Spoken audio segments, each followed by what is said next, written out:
One. This is our professional behavior commitment to the profession lecture. This PowerPoint is slightly shorter than the average PowerPoint, but you should expect it to take about probably 30-45 minutes of your time. So we're going to talk about the commitment to the profession and basically what that means as a nurse, as a new nurse, as an experienced nurse, just in general.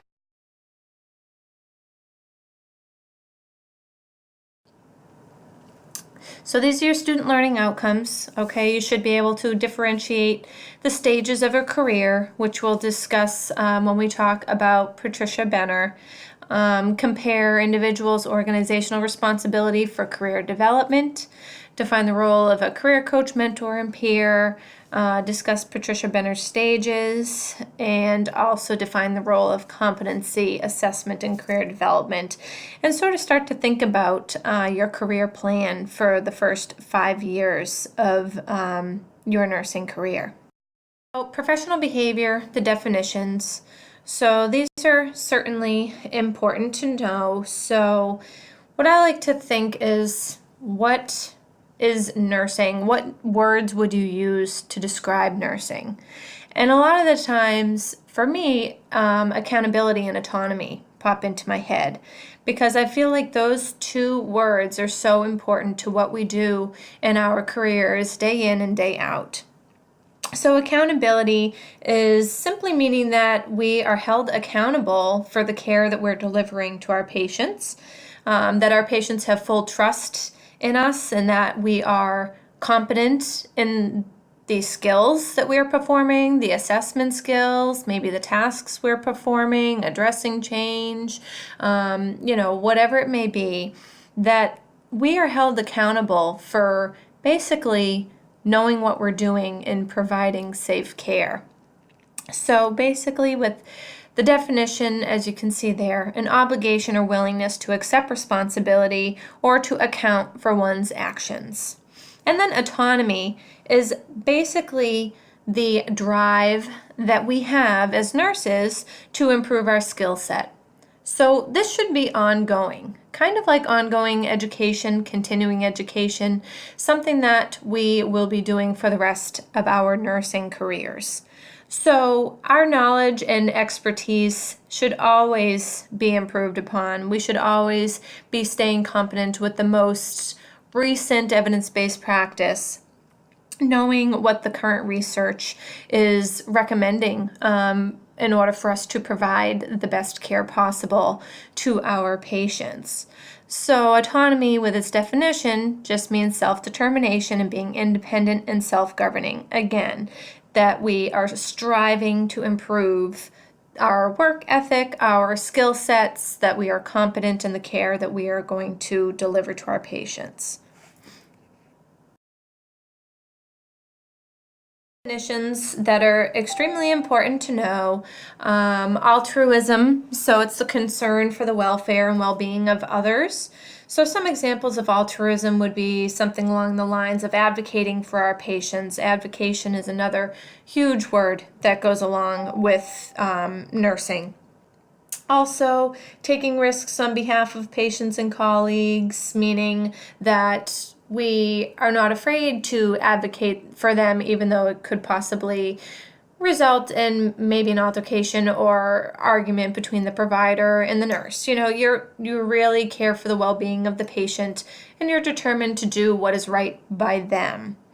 Autonomy, so want to be able to basically honor the rights of patients and families, to make decisions about their health care.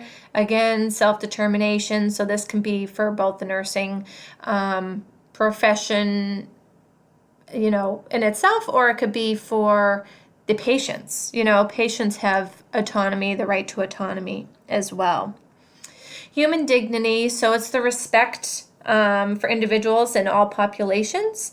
So some examples of human dignity may include culturally competent care that we provide, right? So we should be treating everybody appropriately and not have biases, being culturally competent, and just being sure that we are recognizing if certain patient populations may have a certain belief, that we're abiding by that and we're not going to go against their beliefs in any ways. But human dignity can also include just simply protecting the patient's privacy. And we all know how important that is.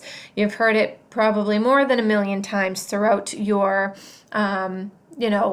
nursing school career thus far.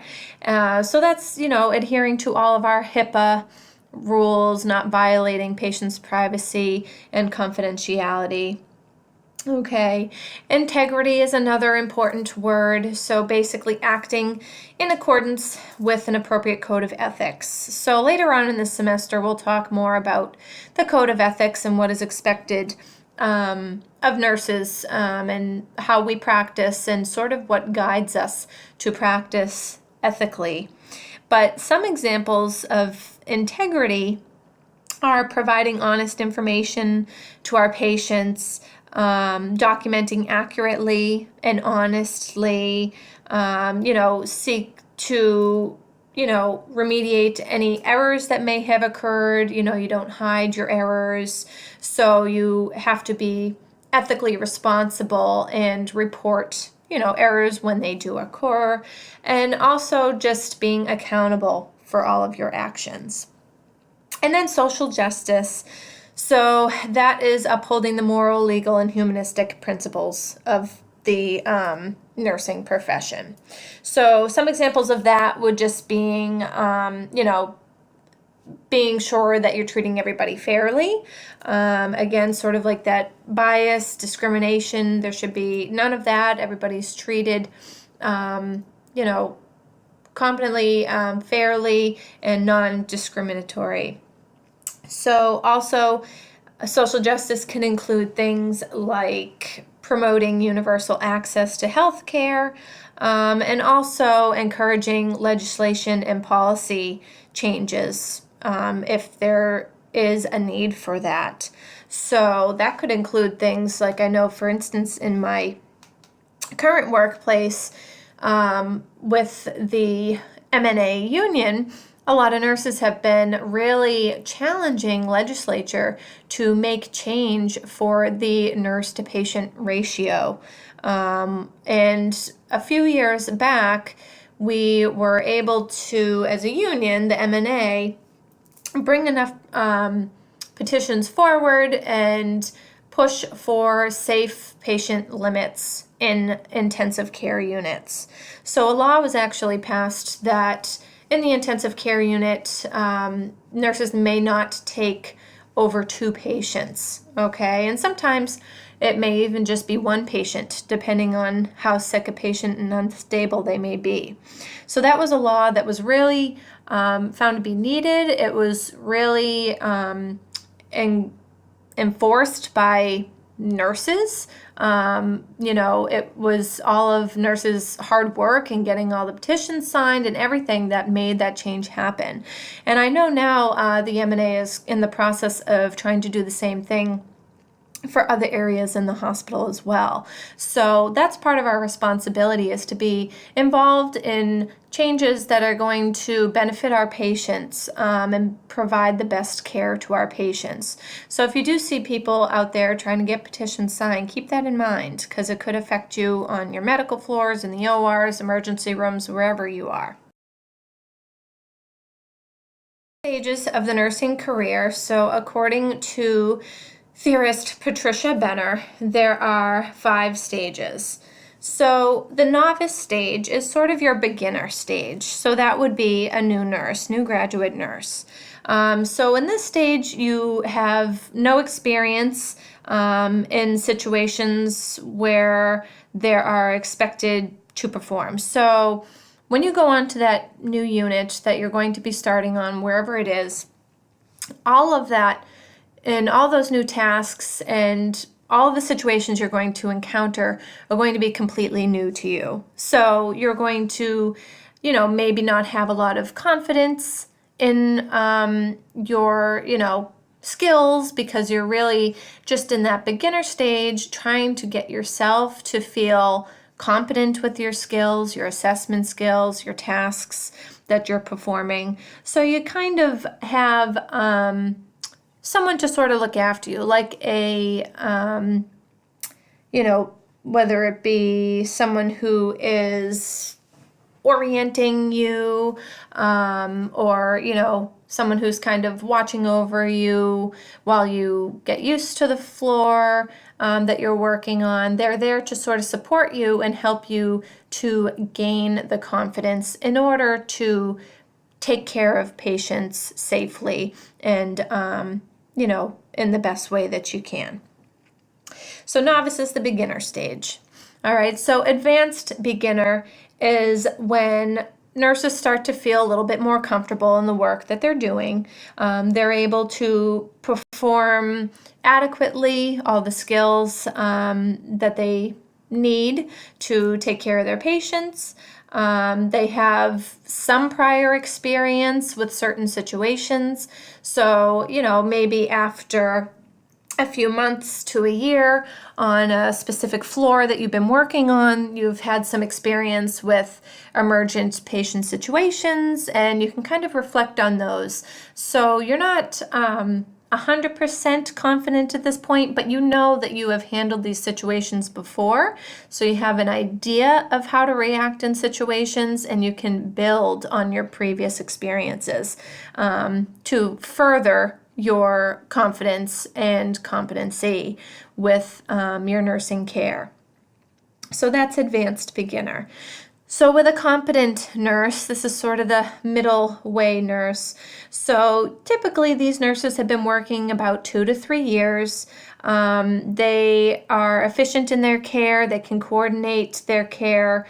They really don't need too many cues from their mentors or person orienting them, and they are able to sort of plan out their day accordingly because they know now sort of how to organize their skills, how to organize their day, and time management sort of becomes an easier task during this stage. So then proficient, so this is when a nurse is able to sort of look at their patient or patients, whether it be a full assignment, as a whole. So they can look at the whole picture and see what needs to be done first, who needs to be seen first, what can be held off till later, what can maybe even be held off to the next shift. They're a lot better at prioritizing because they can see a whole picture here as opposed to trying to just deal with individual tasks at hand that they're trying to feel more confident about, like the previous stages. These people already feel confident. They're able to perform their tasks competently. They are able to look at the whole picture and not feel as, nervous or anxious, I guess you could say, about their nursing care or, taking care of patients that they've been assigned. So they're able to make decisions. They know what to do in most emergent situations. They've had many experiences and they feel more comfortable. And then you get to the final stage, which is your expert stage. And usually with expert stage, this is greater than 5 years of experience. And someone in this stage really is able to, have a complete understanding of everything that is going on under their care. Okay, so they are sort of more proficient with their care, with the skills that they provide. They know what to do in all situations. They've seen all different experiences throughout their years, and they know how to handle and react to certain situations that occur in their care. They feel very comfortable even in situations where there's chaos, because they have that prior experience and knowledge that they have built upon to be able to react in any situation at this point. So with these stages of the nursing career, it's not necessarily that someone goes from novice to expert and that's all they ever do, right? It's not a linear, gradual sort of flow from one to the next, for instance.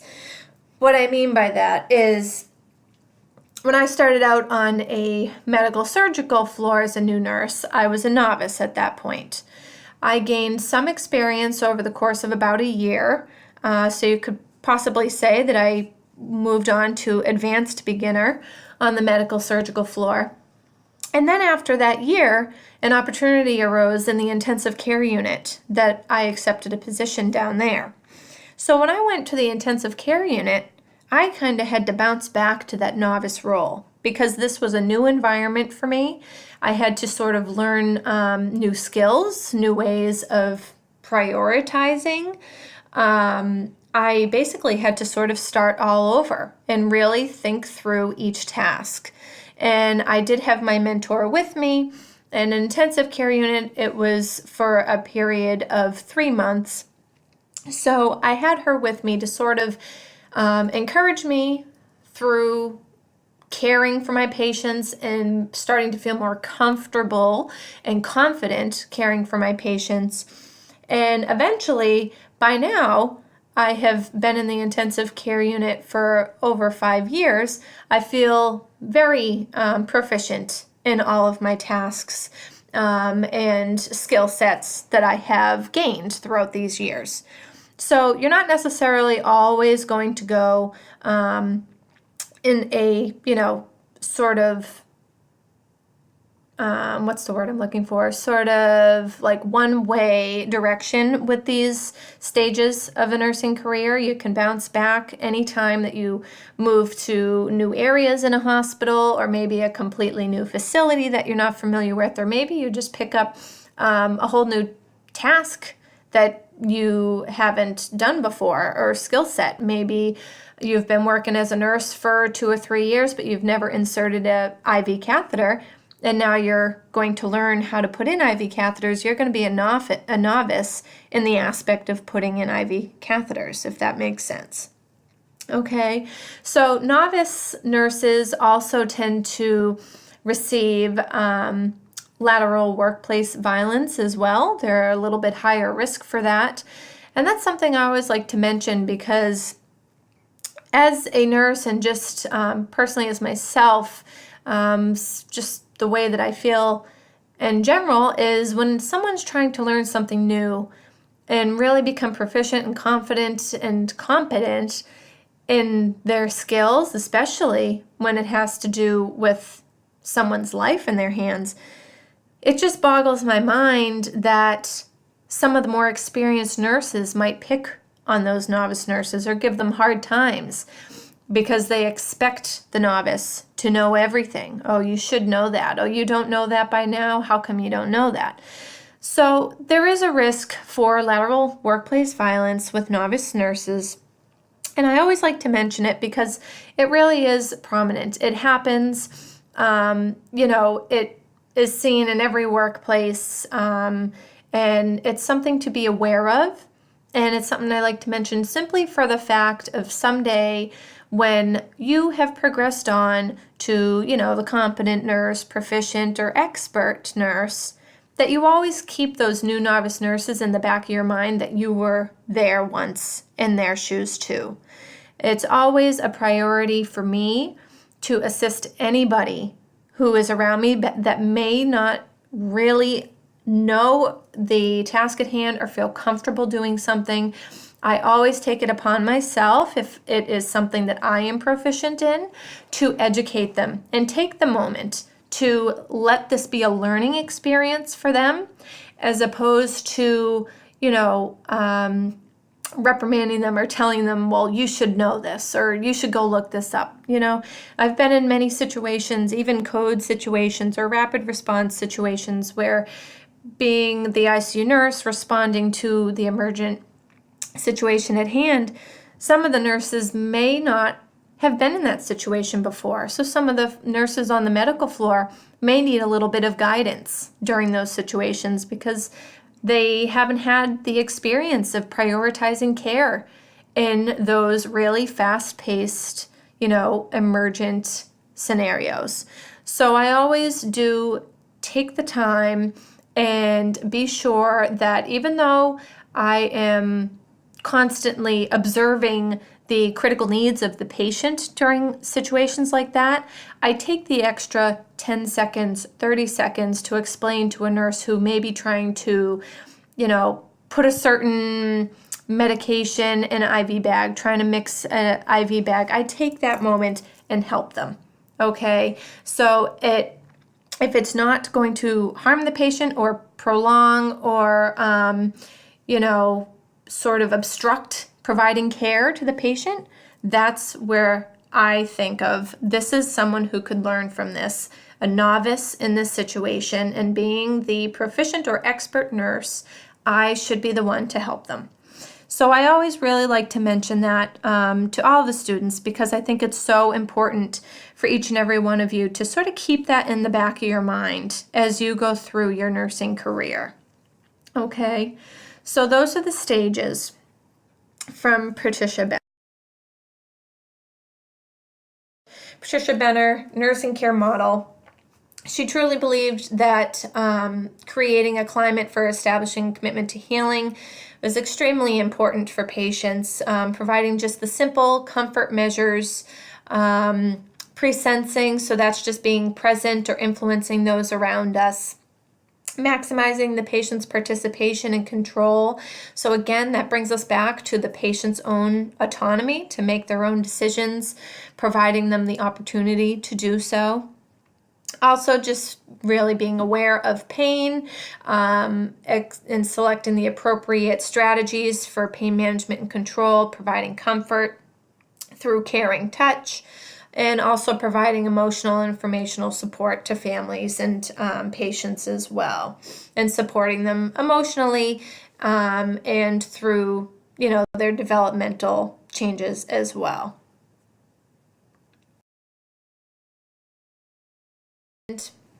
Organization programs.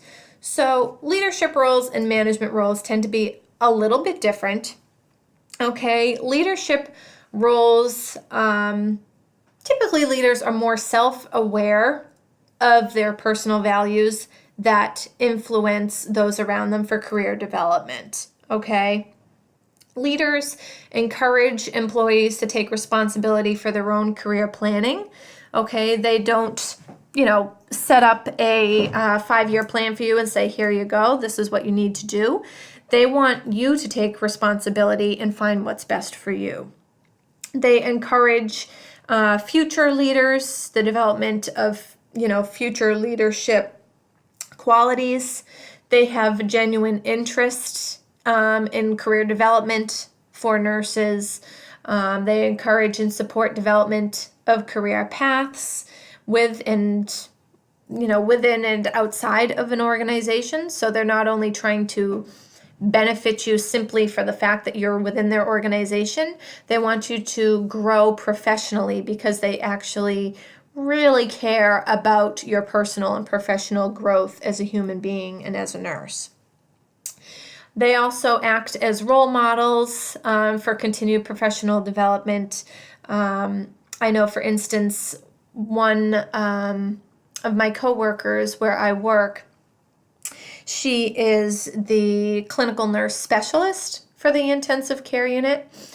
And I always remember, even when I was working as a nurse's aide in the intensive care unit before I graduated nursing school, looking at her as such a leader and wanting to be like her, educate others, be proficient in all my skills and tasks, and sort of be that resource for people to go to if they ever need to.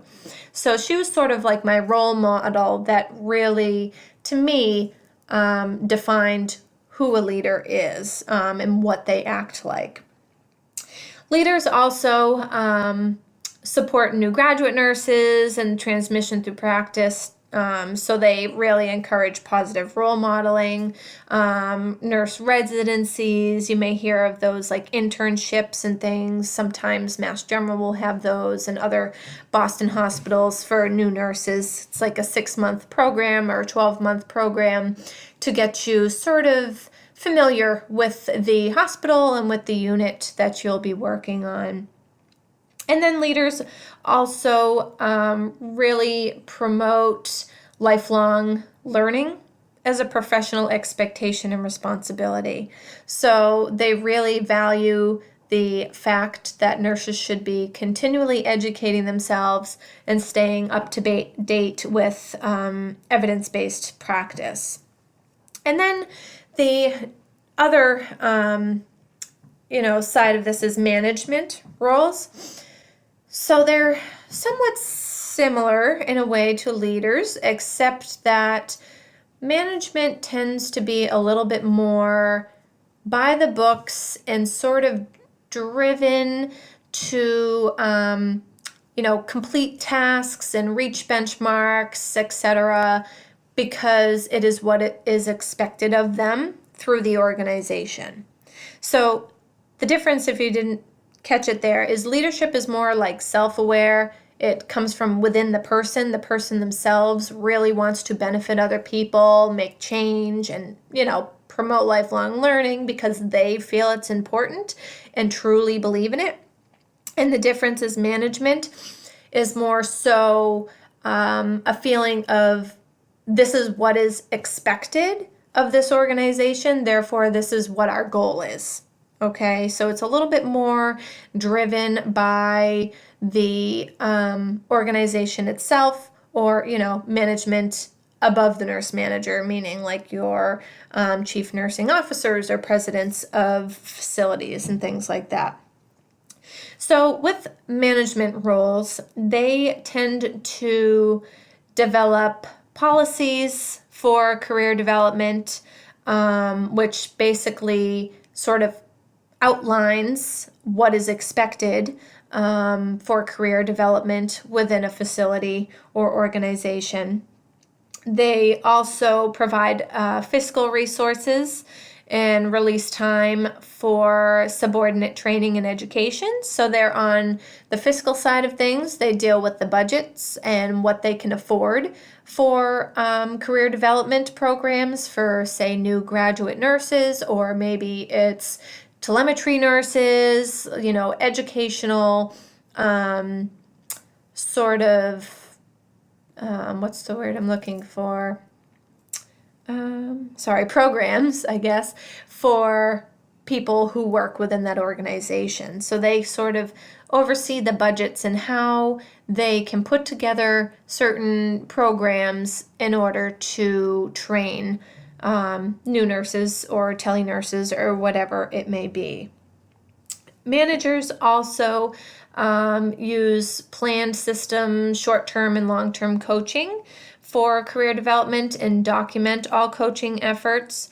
So this could be an example of when, I know, for instance, when I have my yearly evaluation at work, the nurse manager who I meet with, she goes through performance and all of that for the previous year, and also will have some say in what are you doing for career development, and it's all recorded there on your yearly evaluation.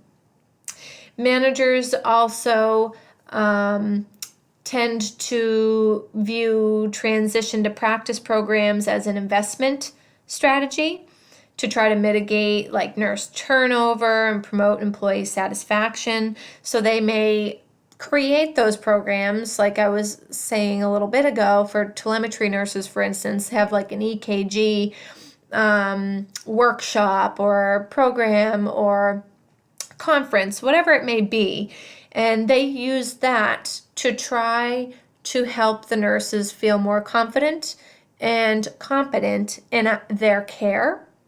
And that way, if they feel more confident and competent in their care and feel more comfortable in the unit they work on, then they'll probably be less likely to leave their current workplace. Okay, so that would decrease or mitigate nurse turnover.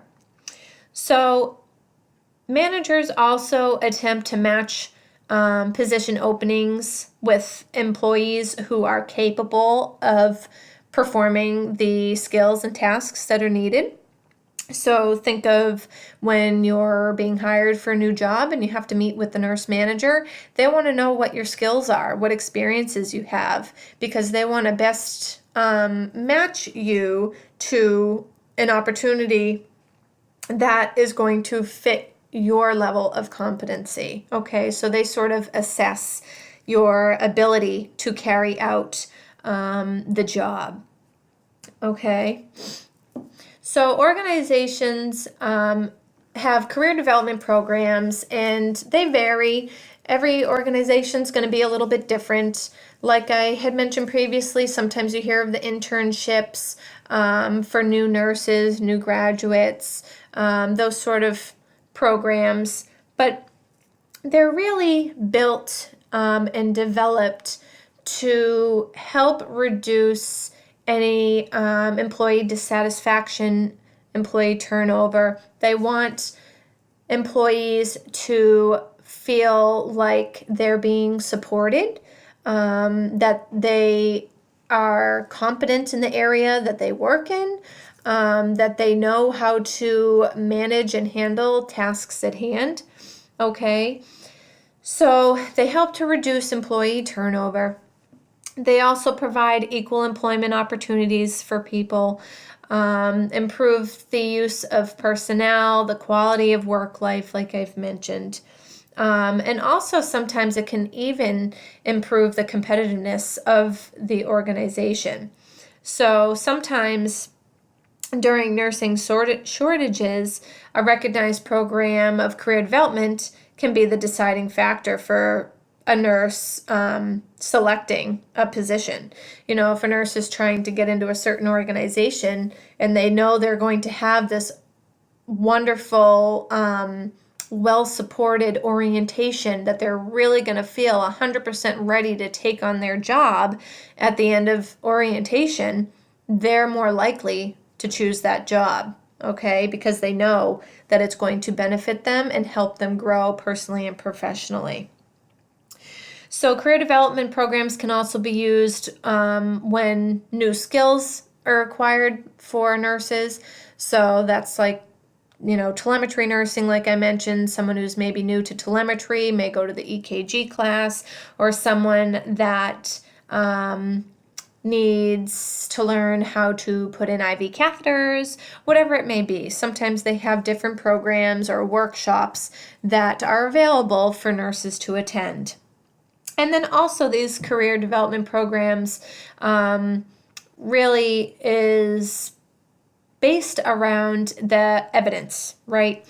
We're always talking about evidence-based practice. So if there are all of these changes going on because of the current research that has come out, and this is the new evidence, this is the way we should be doing things now, and there are changes, nurses will oftentimes, especially if they're expert nurses, oftentimes feel a little bit resistant to change, okay? Because they don't know how to do it the new way. They don't understand why we have to do something a new way, right? They've been used to doing something the same way for maybe 15 years. So when there are evidence-based practice changes, sometimes organizations will have programs or, again, workshops for nurses to attend, so that even these expert nurses who've been nurses for years and years, have so much experience, will begin to feel competent and more comfortable with evidence-based practice changes. Okay, so that's sort of career development organization programs in a nutshell. The difference between the two, leadership roles versus management roles, are important, but we'll talk a little bit more about those later on as well. Professional nurse. So these include multiple personal attributes. So you can read them all there. Okay, so open-mindedness, profound sense of value of the person, self-awareness, sense of responsibility for actions, motivation for what you do to the best of your ability, leadership skills, and bravery to question the system. So I've already talked about all of that in the previous slides, just in different ways. But you can see the trend of some of these words that keep sort of popping up over and over, right? So you're valuing the person that you're taking care of. You're self-aware of your own beliefs and the patient's beliefs. You feel responsible for your actions, right? You take responsibility and accountability for your actions. You motivate yourself to do the best that you possibly can, right? That's your continuing education.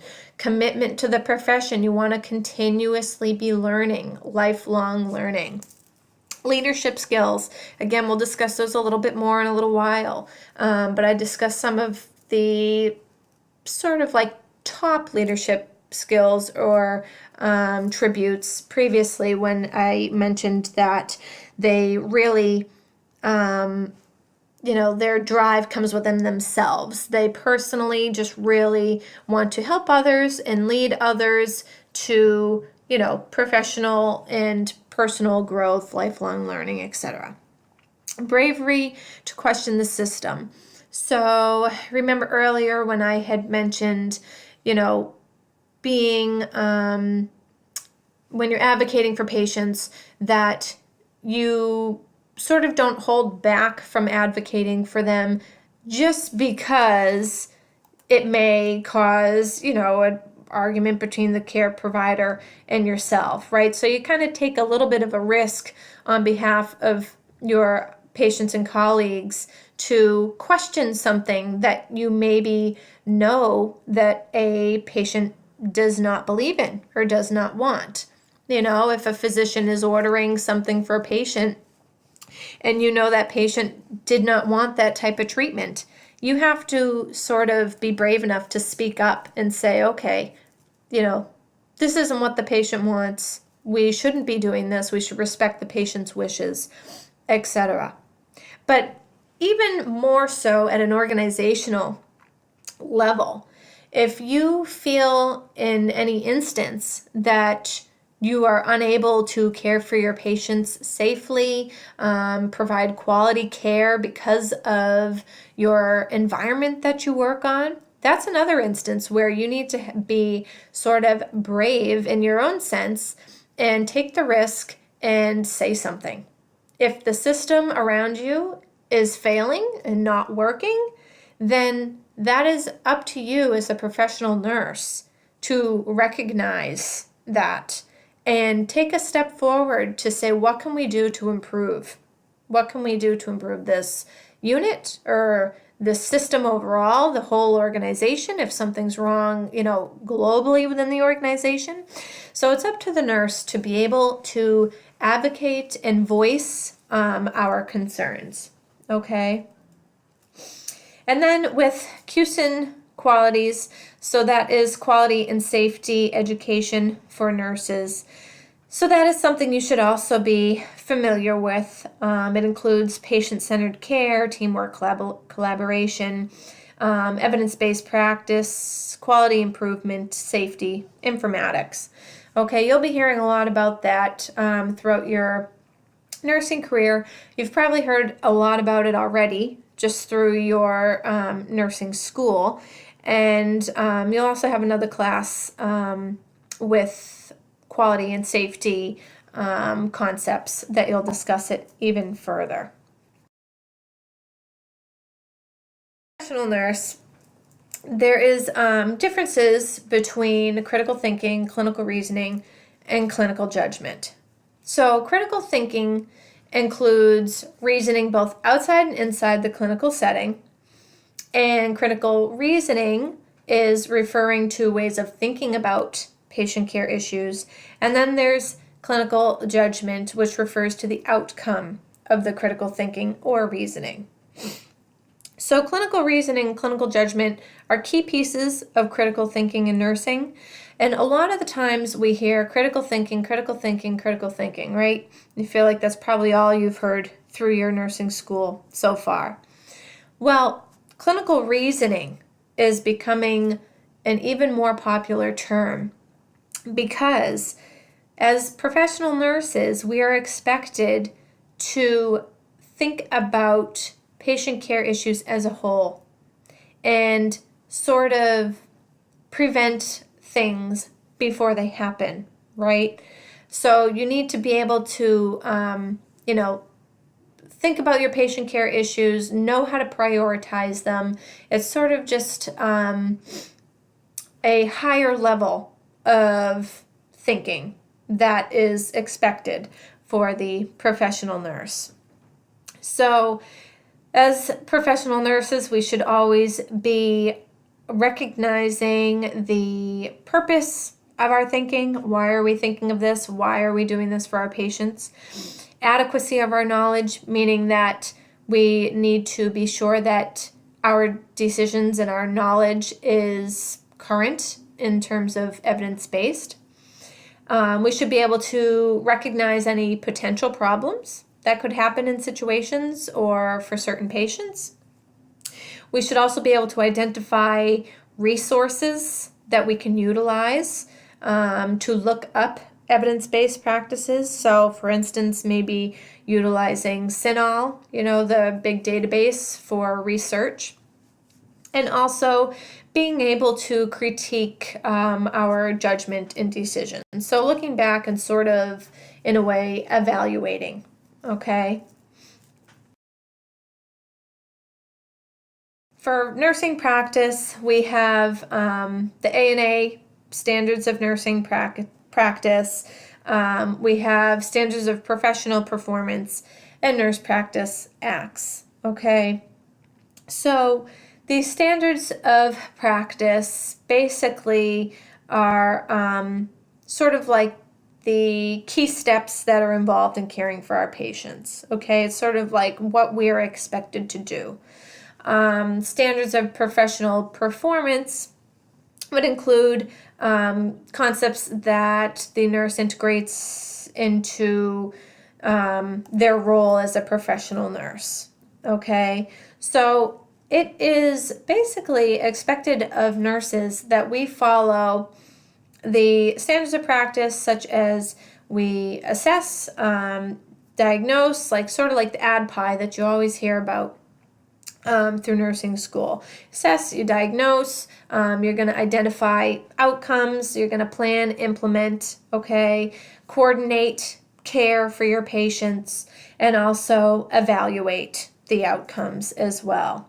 Okay, professional practice and performance also includes things like ethics, adhering to the code of ethics, staying competent in education, again, lifelong learning, and really staying up to date with the current evidence-based practice and research, providing quality care and quality nursing practice to your patients, having leadership skills in your nursing profession, collaborating, teamwork with your coworkers and staff within your unit or organization.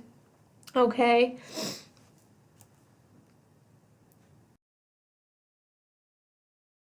Commitment to professional education.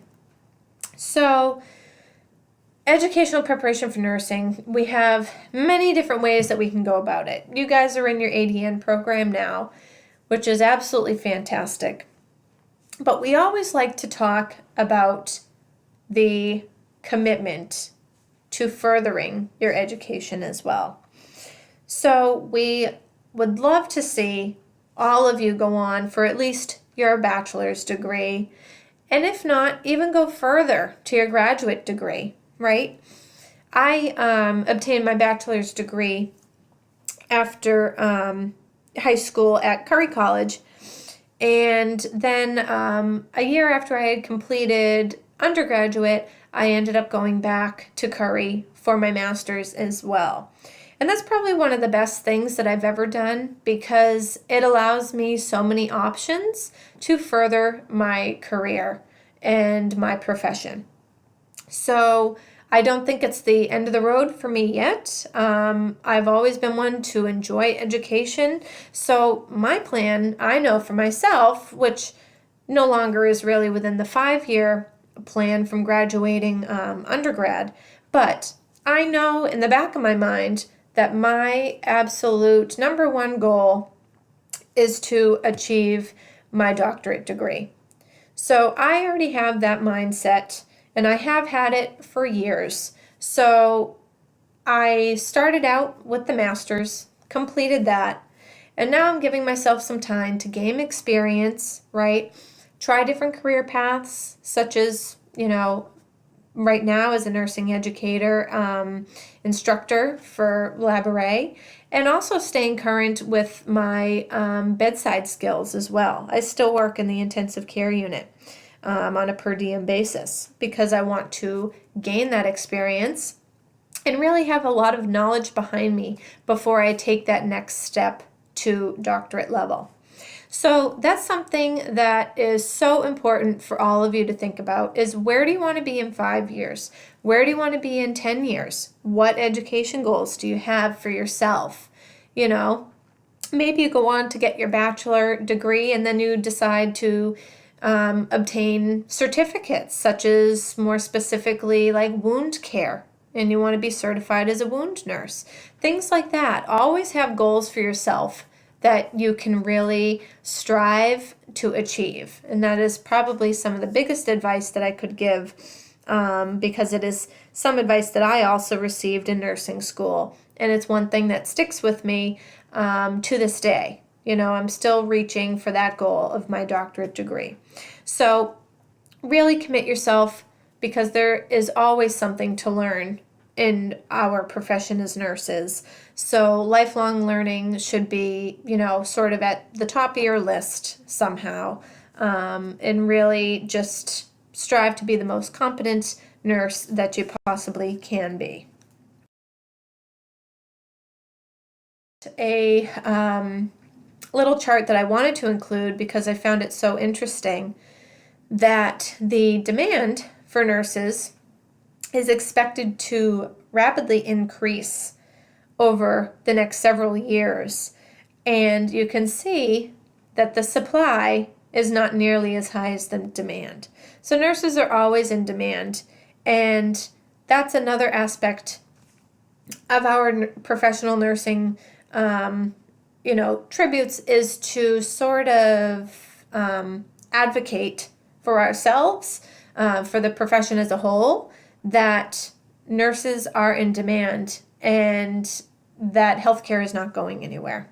So I just found this chart to be really interesting to actually see because I'm a visual learner and everything I really like to see the pictures and the charts and everything to put together in my mind what it actually looks like, whether it be something like this just to show me a supply and demand of nurses or whether it be what a patient looks like when they are exhibiting left-sided heart failure. So I just added this as a picture just to sort of see what it looks like for the future in nursing.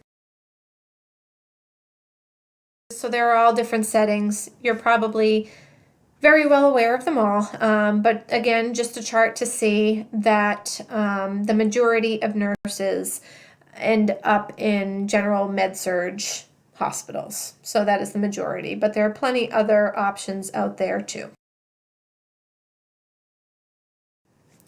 All right, so for some questions here. So the American Association of Colleges of Nursing identified 5 values that epitomize the caring professional nurse. Which of these is best described as acting in accordance with an appropriate code of ethics and accepted standards of practice? So the answer here would be D, integrity. A professional nurse with a commitment to social justice is most apt to what?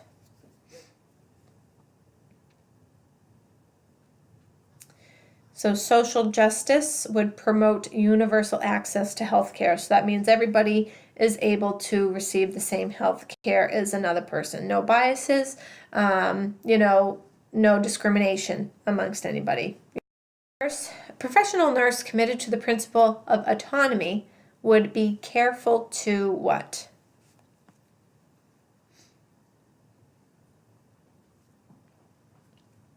So it's A, provide the information and support a patient needed to make decisions and advance one's own interests. Okay?